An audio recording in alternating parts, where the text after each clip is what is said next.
Hello, loves. Welcome back. Let's begin with an inner visualization today. Picture this. You're gazing at a screen, not just any screen, but one that holds a summons from your soul.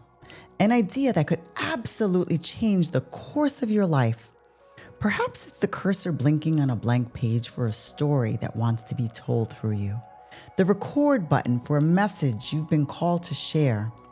Or the application for a creative path you've secretly yearned for. Whatever your truth is, it's right there.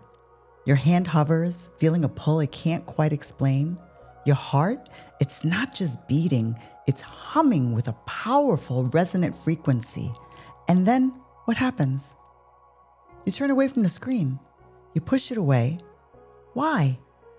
Because a small, insidious voice, the voice of limitation, creeps into your awareness and says, "You're not ready. You're not capable. You will fail." Does this feel familiar?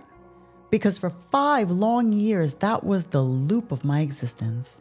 Every single week, I had become a master of resisting my own flow. I talked myself out of 3 different creative callings I was passionate about, abandoned my first YouTube channel that I was deeply in love with, but after getting sick, and retreated from connections that could have been transformational for me, all because I was stuck, trapped, lost in a thick, soupy, soul-crushing fog of self-doubt, what some may even call imposter syndrome.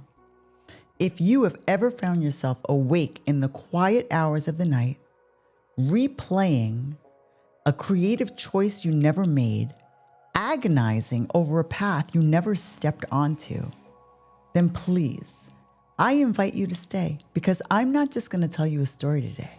I'm handing you the sacred time-tested map I used to walk out of that fog for good. And believe me, the clarity on the other side, it's magnificent. I had a special name for that feeling. I called it a deep spiritual malady. It wasn't just mild unease. It was a full-blown crisis of the spirit that descended like a storm every time I considered sharing my work with the world. My weekends, they weren't for rest or for creative play. They were for a relentless, frantic search for external permission. My search history was a monument to my inner turmoil. How to know if your calling is real? Signs of spiritual disconnection. What if no one receives my message? I'd stare at the screen until my eyes burned, my mind a tangled web of worst-case scenarios. I was trying to find an external validation for an internal uncertainty. And spoiler alert, it is a search that never ends. Then came the year that still serves as a powerful teacher. The vision for my podcast. The one I'd privately been nurturing for ages finally felt potent. I had the concept, the first 10 episode ideas kind of outlined, and even my son with technical skills offering to help me begin. It was the physical manifestation of everything I'd ever whispered a desire for. I set an intention, 2 weeks to acquire the microphone and recording equipment and commit to a launch. 2 expansive, terrifying weeks. And what did I do? I spent 13 of those days in a self-induced limbo. I scribbled pros and cons lists on any surface I could find.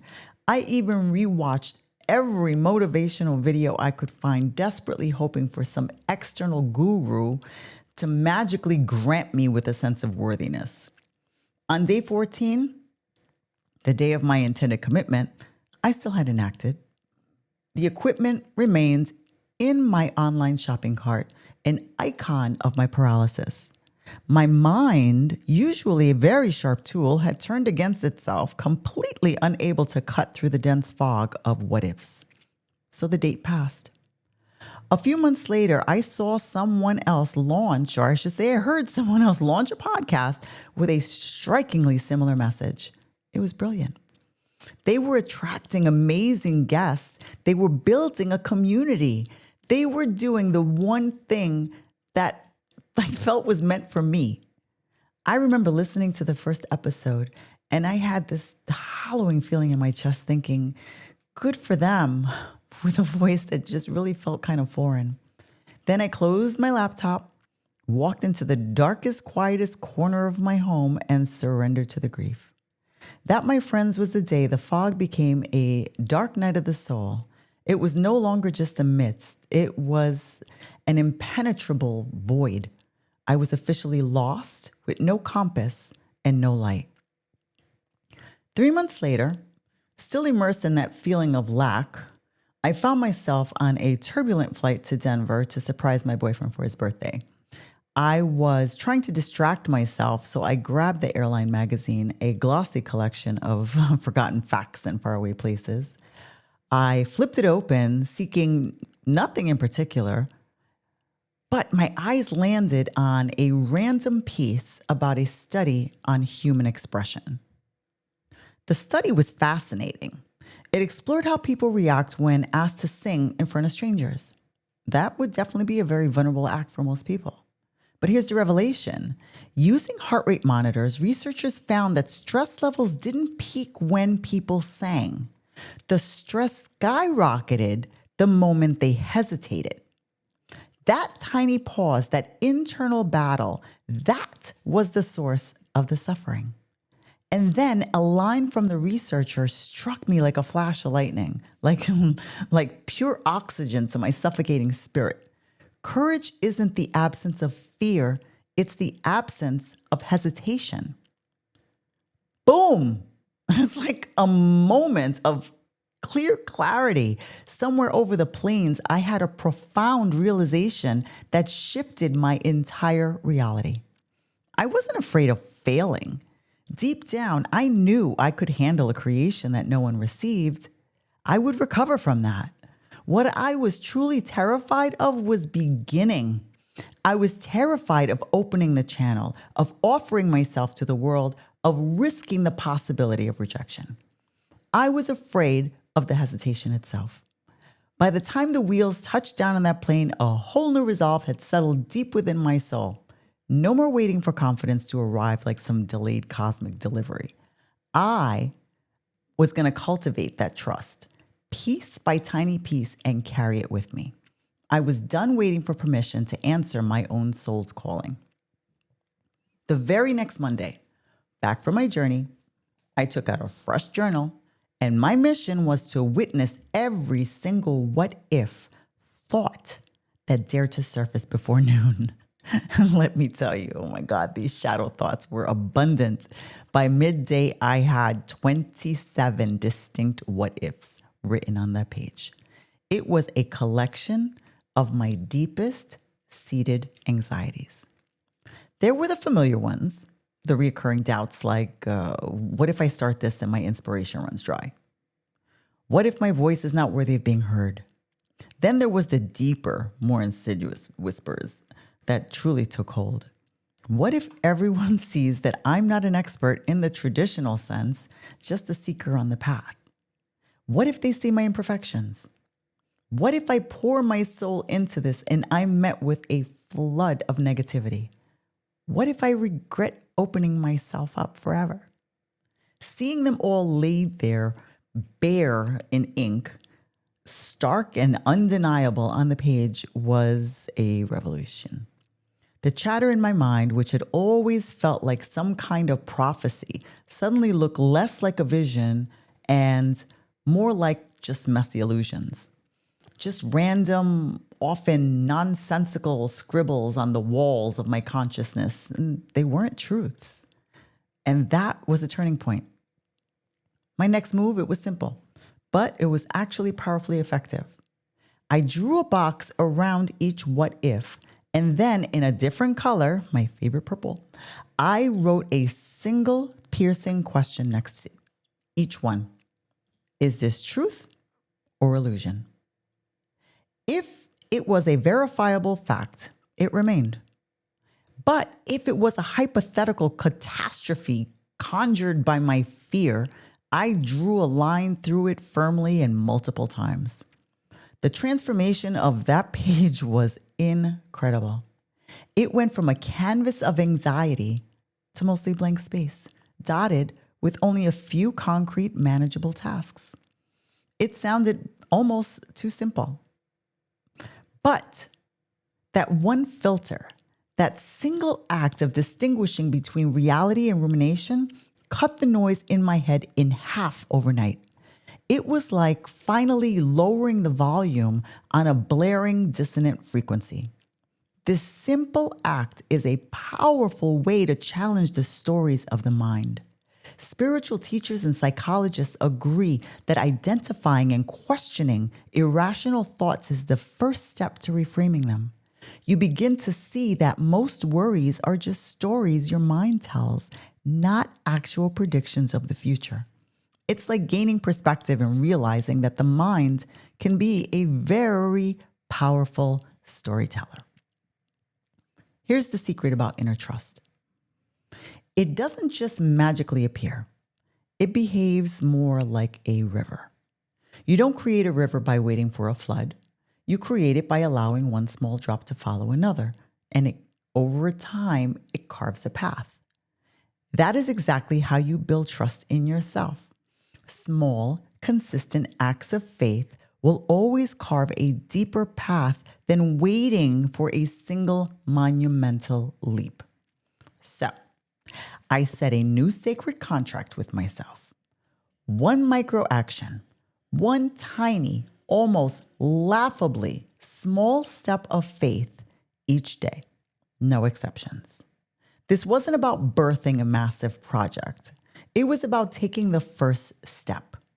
My first act of faith? Researching a microphone. Not buying it, just researching it. So I spent 15 minutes reading about it, and that was all. My old self would have been paralyzed, convinced it was too complicated or that I didn't know enough. But the new me, the one who'd had that awakening, gently pushed through, research completed, and actually feeling a little excitement. The next morning, I woke up half expecting the usual wave of resistance. Instead, I felt calm. So that night, my micro action was to draft 5 potential episode titles. The night after, I made an energetic commitment by naming the podcast. Let me tell you, that microscopic act of faith felt like a powerful current moving through me. It wasn't just a domain name. It was evidence that the world didn't fall apart. Evidence that I could take a small committed step and follow through. That initial spark ignited something within me. Within a week, I felt a completely new fire. I'd researched 3 different microphones, outlined 2 full episodes, and because life loves to surprise us, I even recorded a 60-second audio test on my phone. The dream was not dead. It was just on a different and more aligned timeline. Each of these small actions, each tiny act of faith chipped away at the fog. They shrank it, pushing it further and further into the distance. Each small step forward widened the path before me, making it clearer, brighter, and less daunting. This is directly tied to the concept of acting as a form of prayer. You understand that action is the antidote to doubt, not the other way around. You don't want to wait for trust to act. You act to build trust. It's a virtuous cycle. Let's take a sacred pause here, because this isn't just about my story. It's about your path to freedom. If you're feeling this in real time right now, if you just thought of one tiny micro action that you can take and you're about to do it, or maybe you just did, I just want you to place number 1 in the comments below. The second you draft that one email or write that one paragraph or hit record for 30 seconds, whatever your next small step of faith is, let's create a current of collective momentum, a testament to the power of a single step. Show the universe and yourself that you are stepping into your power. I'll be there. I will be down there honoring every single one, cheering you on. So let's create this energy together. This next practice is a total game changer. And it's a technique used by masters of every craft. They don't just practice, they meticulously track every small expansion, every bit of progress, every little moment of alignment. So I started keeping what I called an evidence journal. I do quotation marks, like air quotes, like everybody can see me. Every Friday without fail, my calendar would offer a gentle reminder. Honor this week's becoming. It was my weekly appointment with my own unfolding. And when I say wins, I don't mean you have to achieve some monumental success. We're talking about anything. It could be as small as I figured out how to use a new piece of software, or I finally designed the cover art that felt right. Or it could be as big as connected with my first guest or shared the first episode. The point wasn't the magnitude, it was the accumulation of evidence.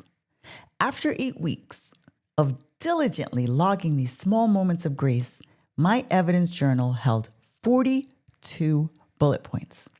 42 concrete pieces of truth that I was in fact capable, competent, and in the process of becoming.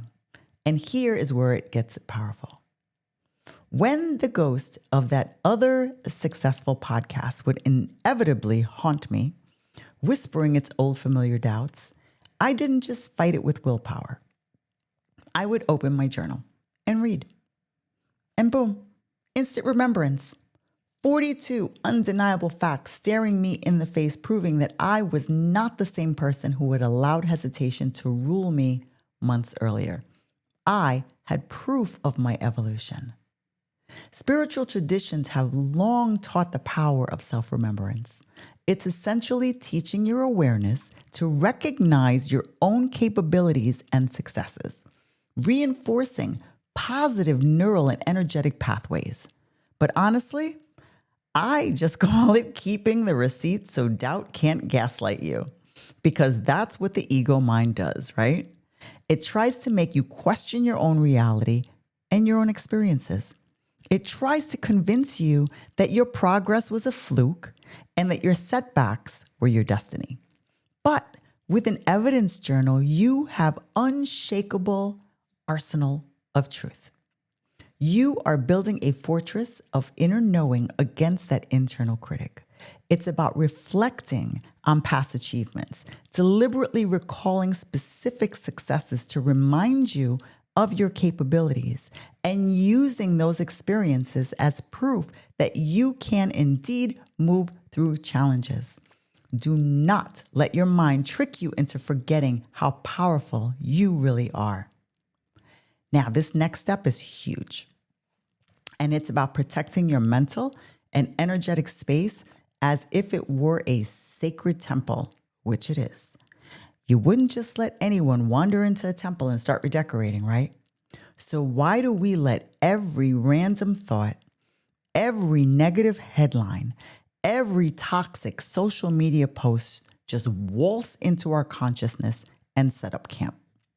Your inner world is your most valuable sanctuary. You must guard the gates. My first move, a gentle but firm digital cleanse. I unfollowed every single account that made me feel behind or less than. You know the ones, the perfectly curated feeds that scream, I launched my vision and it's an overnight success, leaving you with a feeling of lack. Gone. I muted conversations that had become outlets for complaint, turning every interaction into a session about everything gone wrong with the world. I love those people, but my inner peace was not their energetic dumping ground. Then I shifted my morning ritual. Instead of doom scrolling through headlines that guaranteed an energetic dip before my day had even begun, I replaced it with something intentional. A 7-minute silent meditation, or sometimes just listening to high-frequency instrumental music while I made my tea. Inputs are not neutral. They are not just there.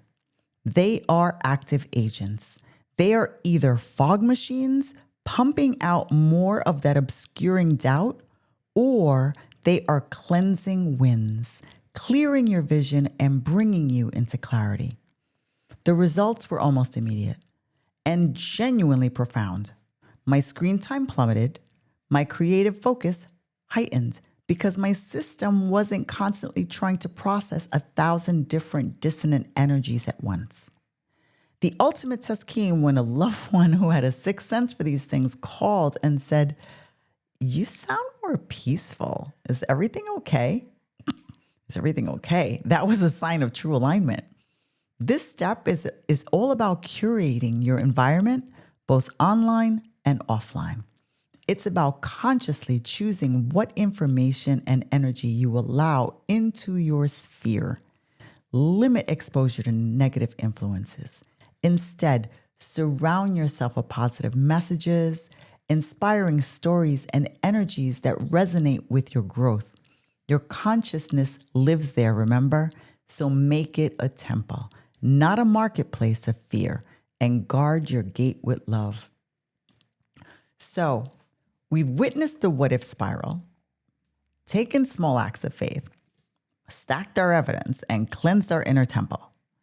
Now it's time to speak of intention, but not just any intentions. Now, many are familiar with SMART goals, right? Specific, measurable, achievable, relevant, and time-bound. But I'm going to add a spiritual twist and make them beautifully specific. Why? Because launch my podcast is a vague wish that gives your spirit nothing tangible to anchor itself to. It's like telling the universe, take me somewhere nice. You just drift. So instead I wrote this. I am joyfully recording and editing 3 30-minute episodes by April 30th with clear audio, calling in 100 total downloads in the first week of launch as a sign of resonant connection. See the difference? It wasn't just make a podcast. It was a focused, energetic transmission. I knew exactly what I was creating, the timeline, and how I would recognize its successful reception. It was measurable, time-bound, and honestly, a little exhilarating, which is exactly what you want. A little bit of nervous excitement means that you're expanding. With that intention set, I moved into a state of flow. I outlined those episodes. I practiced recording intros, listening back with gentle awareness, and then the compassionate refinement. I listened to the recording and noticing my own vocal habits and painstakingly edit out every single one of those hesitant ums and uhs. Probably 47 of them in the first draft, actually. 47 verbal signs of hesitation that were dimming my light and my authority. Launch day arrived. And yes, my heart was beating. It was beating really fast, but I was prepared. I knew the material from a place of deep connection. I'd practiced my way past the hesitation. I recorded and I hit publish, feeling a sense of profound rightness. I received 121 downloads that first week. One data point, just one. But for me, it was a massive energetic upgrade. It wasn't just about the numbers. It was about proving to myself that I could set a clear intention. I could co-create with the universe and receive confirmation. This builds inner trust far more effectively than vague aspirations. Achieving small, specific milestones builds a profound sense of competence and alignment. It's like ascending a mountain one carefully placed step at a time rather than trying to leap to the summit. Now, let's be truly honest for a moment. We are often our own harshest critics. Are we not? I know I am. I was. My inner critic used to have the venom of a professional heckler. If I made a mistake, even a small one, my internal monologue would spiral. Oh my God, you incompetent fool. You always get it wrong. Why do you even try? Or something like that. But it was brutal. It was relentless and completely counterproductive. It was like having a furious drill sergeant just living in my head. So I instituted a new non-negotiable policy with myself. If I would not say it to a beloved friend or a small child, it was off limits for me. Period. This was a radical shift. And trust me, it felt foreign at first, like learning a new language. For example, when I released an episode and realized later that there was more than a small audio glitch, actually, I was missing the last 5 minutes of the episode, the old me would have spiraled into shame and self-attack. But the new me took a really deep breath. The new me said, okay, a mistake in editing was missed. That is a technical issue, not a reflection of your worth. It doesn't mean you're a failure. It means you need to add final compassionate listen through to your pre-published checklist. I made the correction, republished the episode, and that was it. See the difference? It wasn't excusing the mistake, but it was separating the action from my essential being. Self-compassion isn't fluffy, feel-good nonsense. It's not about letting yourself off the hook or avoiding responsibility. Far from it. It's actually incredibly energy efficient. Think about it. When you are constantly berating yourself, your consciousness is expending massive amounts of life force energy on rumination and that endless self-critical loop. That is energy that could be used for actually solving the problem and creating. Studies show that practicing self-compassion can dramatically reduce the rumination, freeing up your mental and emotional bandwidth for problem solving, learning, and growth. So treat yourself with kindness and understanding, especially after mistakes or setbacks. Use positive affirmations, not as empty words, but as genuine reminders of your inherent worth. Recognize mistakes are nothing more than opportunities for growth, and they are not definitive proof of failure. Be your own best friend, your own most gentle guide, and talk to yourself like you would someone you deeply care for, someone that you want to see thrive, because you know what? You are that person. This is the greatest truth. This is the mic drop.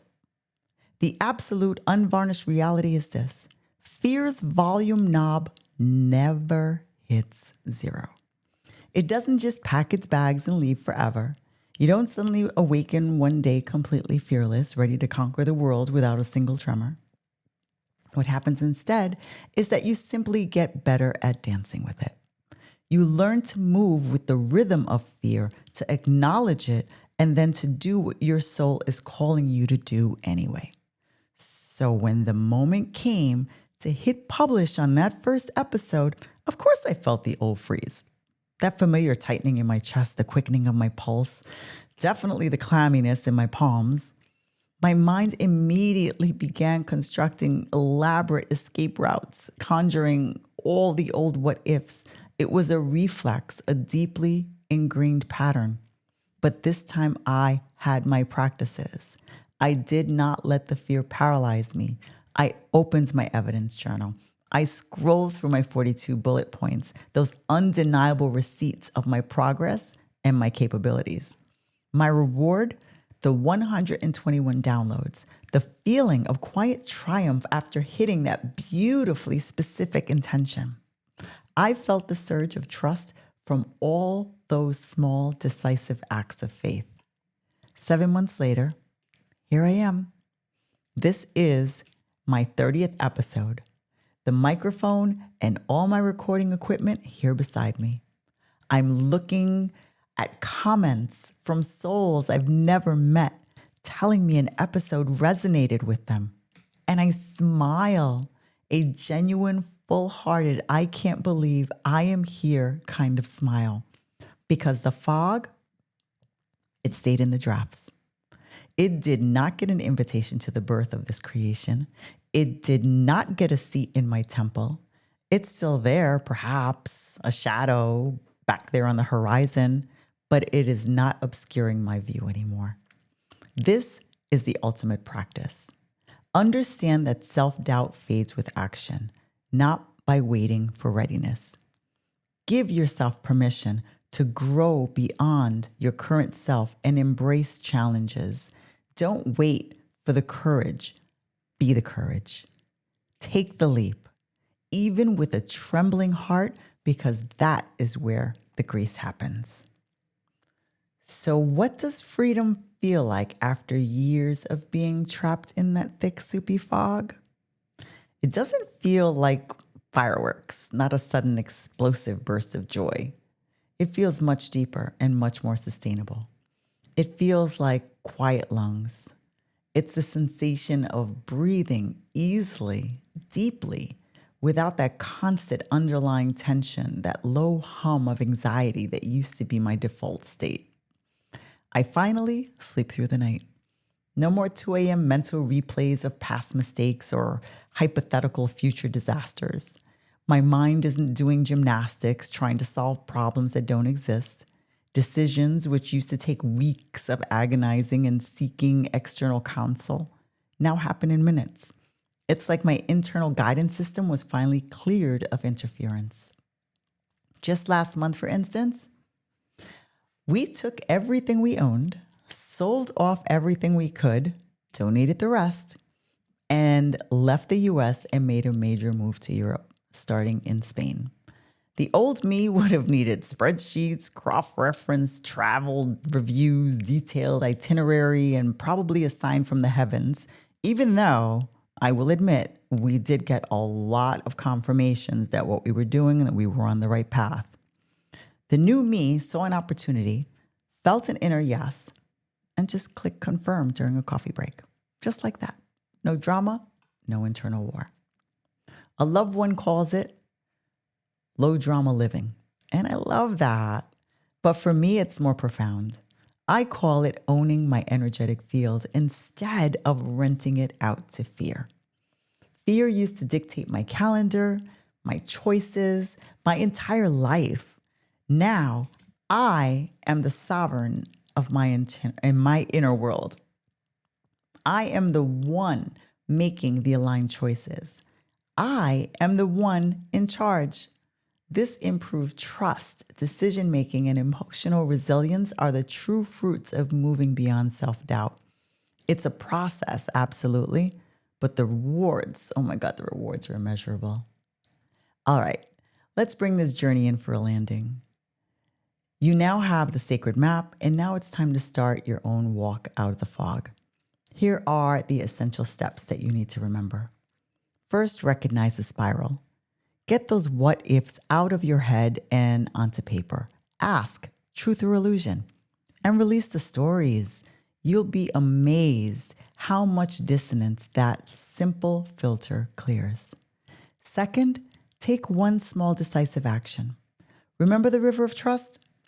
Make those small, faithful deposits. Send the email, make the call, sign up for the class. Just one micro step of faith today. Third, evidence stack your becoming. Keep an evidence journal. Every week, honor your progress, big or small. Arm yourself with undeniable truth against doubt's illusion.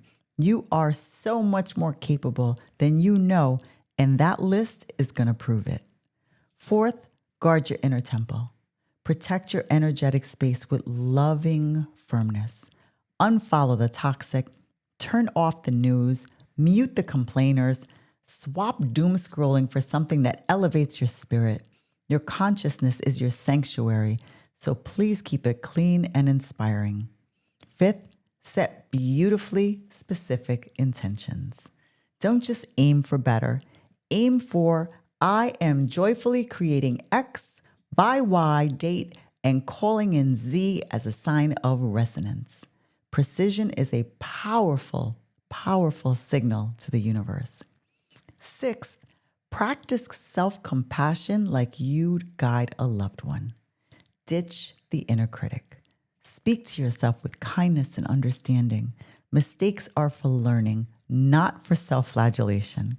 Grant yourself grace. It's a powerful, powerful tool for transformation.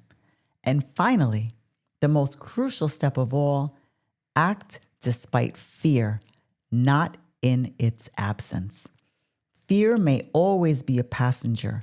Your journey is not about silencing it, but about moving forward anyway. Dance with it, even if your knees are knocking. Do them in order, mix them up, focus on one, focus on them all. Whatever resonates with your spirit, just for the love of your own becoming, just don't do nothing at all.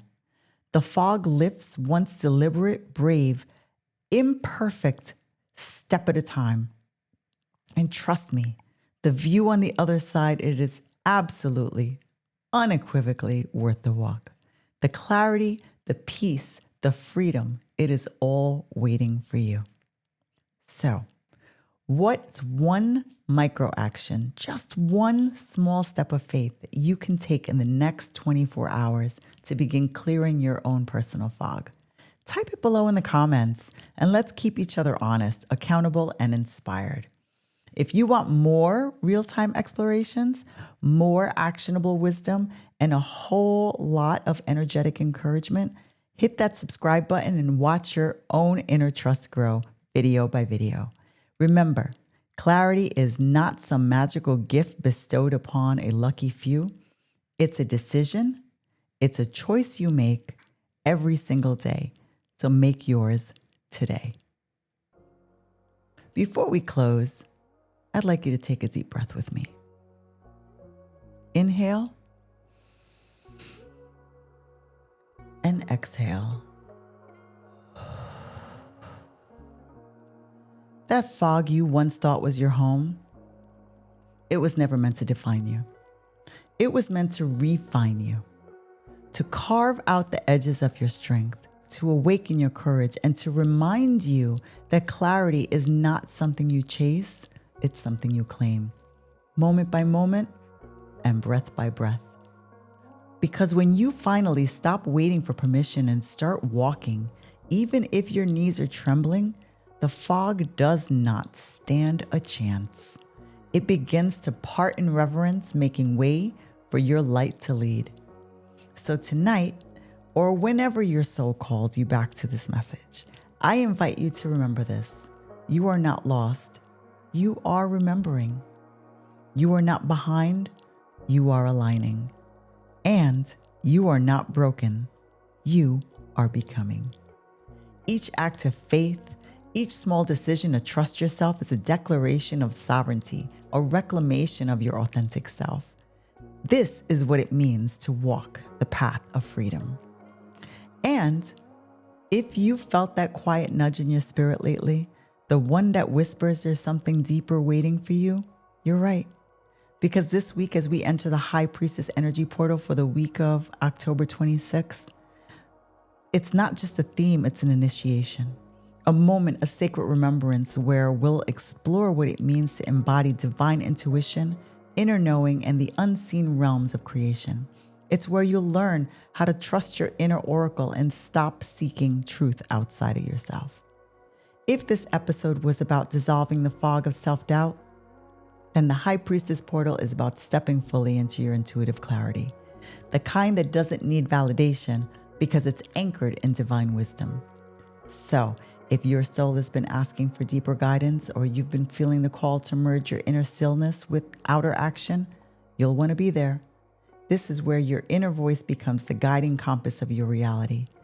Until then, keep walking with faith, keep choosing presence over perfection, and remember, the path to freedom isn't about finding the light, it's about realizing you were the light all along.